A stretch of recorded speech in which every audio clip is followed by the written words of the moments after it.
Welcome to the Tech Egg. Don't get scrambled. Enjoy the video. You begin by preparing both devices. Make sure the Apple Watch and Honor phone are charged above 50% and sitting close together. You turn on Bluetooth and location on your Honor device because scanning and pairing rely on those radios. Once done, open any required companion or alternative app that supports Apple Watch pairing on Android. This step bridges the platform gap. You do this now so the watch can be discovered. If necessary, restart both devices to clear prior pairings before moving on.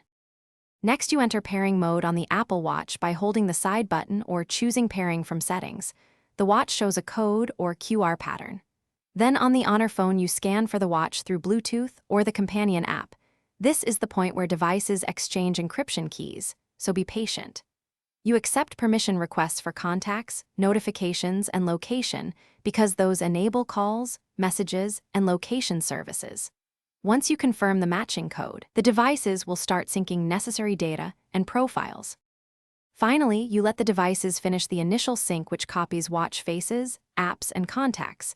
This may take 5 to 15 minutes depending on data volume. You then test critical functions, incoming calls, message notifications, and health data synchronization so you confirm everything works. If some apps don't auto-launch, enable auto start or background permissions on the Honor phone. If pairing fails, try the key troubleshooting step. Toggle Bluetooth. Reboot both devices, remove any old pairings, and attempt the pairing sequence. Thanks for watching. Consider subscribing if I helped unscramble your problems.